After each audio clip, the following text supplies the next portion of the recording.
Why are so many modern relationships in such a terrible situation? Why is online dating such a dumpster fire of despair and loneliness? Well, the short answer is technology, particularly social media and online dating. This is not a new thing in human history. Humans are cruising along, then we invent something new. And this new thing has all kinds of benefits, but it also has all kinds of costs. And it usually takes a while for the cost to society from this new thing to be figured out and recalibrated. This sometimes takes a couple, 3 generations. And that's what's happening now with online dating and social media. It has absolutely obliterated our ability to communicate effectively. Imagine living 20, 30 years ago. You go through school, you see people in real life. All of your social skills, all of your communication skills, all of your interpersonal skills are built by talking to real people, by interacting with real people, by having real-time interactive conversations, looking at their facial expressions, reading their body language. Nobody's distracted by their device.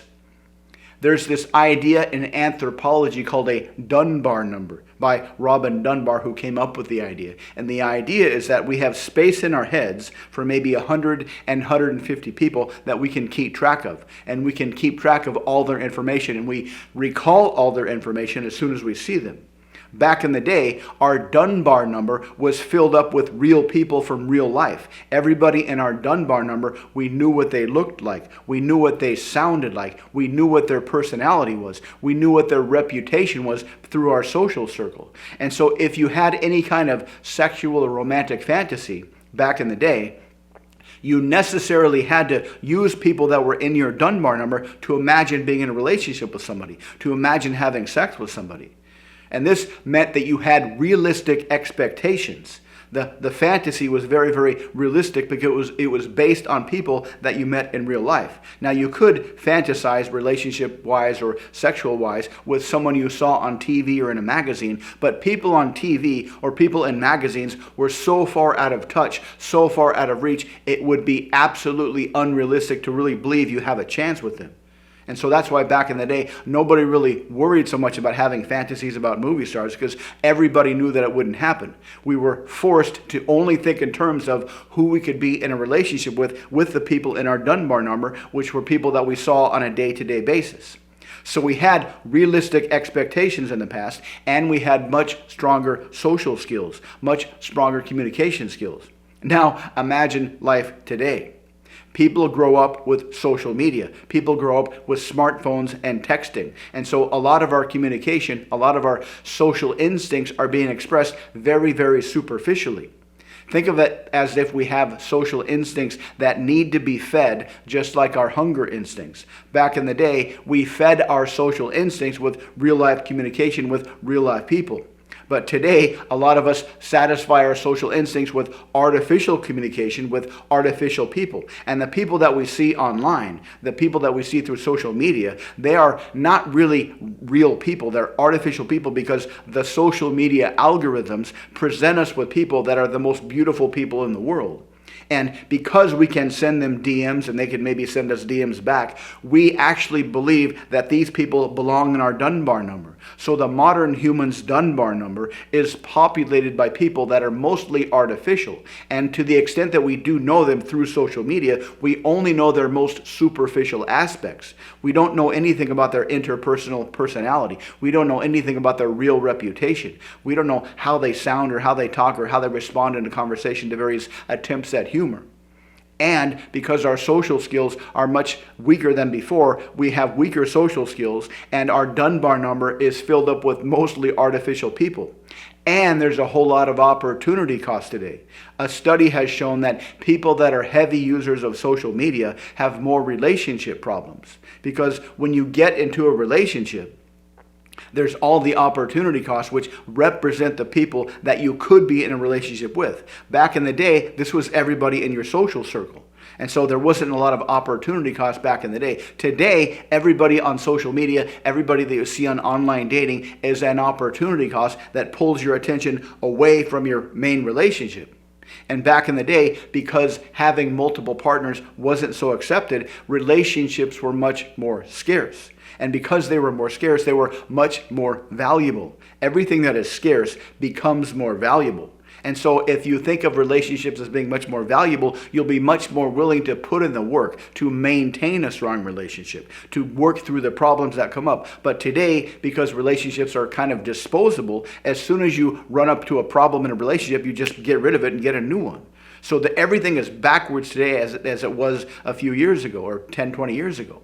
That's the problem with modern relationships, is social media and technology and the internet is destroying our ability to create real relationships with real people and develop real communication skills. So what do you do? How can you fix this problem? How can you solve this problem? Well, you could wait a couple generations, but by then it's going to be too late. You have to solve this problem yourself. You have to become proactive so you don't fall into the dumpster heap of failed relationships and loneliness from online dating. So how do you do that? Well, the answer is very, very simple. First is you need to accept the responsibility that you need to practice social skills. It's not happening automatic like it did in the past. You need to make a point to yourself to practice social skills. Make a promise to yourself to practice social skills. And two, as much as you can, get off online. Try not to interact with people online. If you do, realize that these are people that are artificial that you'll probably never come in contact with. This is ruining your perception. This is ruining your expectations. A lot of people accept that watching too much porn is bad for your real life relationships because it creates false expectations. But consider that spending too much time on social media has the same dangerous effects. So practice social skills and get off social media as much as you can. And this will slowly over time repopulate your Dunbar number with real people that you meet in real life. Practicing social skills will increase your attractiveness, and everybody likes attractive people. One can practice your social skills. Are you aware how much your life will benefit once you make the decision right now to practice social skills, to make small talk with strangers? How many ways do you think your life will improve when you start to practice social skills? Because you understand this dynamic more than most people, you are uniquely qualified to get out there and mingle with real people and understand the benefits that will inevitably come to you when you do this.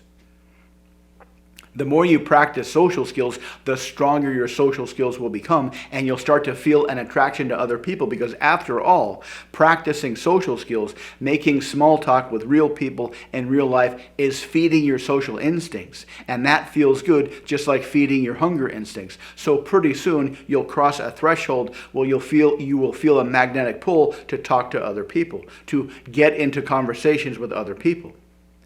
Nothing will transform your life as much as practicing your social skills, because this will open up your creativity. This will open up your understanding and appreciation of true human nature, not artificial human nature as presented through social media and online dating, but true human nature. And the more you understand human nature, the more charismatic and attractive you'll be perceived, because you'll have these really, really powerful social skills in an era where most people don't have very strong social skills.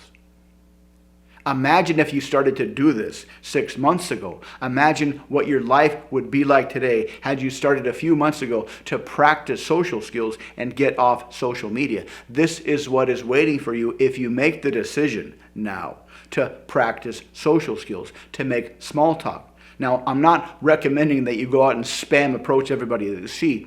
Only that you make it a point to make small talk, interact just a little bit with strangers, and slowly expand your confidence, expand your ability to say hey to people that seem interesting.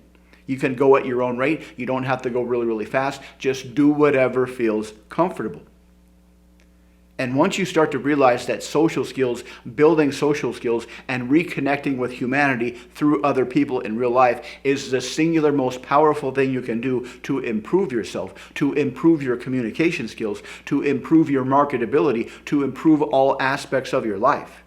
So get off social media as much as you can. Get out into the real world. Talk to people. See it as part of your life's mission is to develop world-class social skills, world-class communication skills, world-class persuasion skills, world-class seduction skills, world-class conversationally hypnotic skills, and see where that takes you.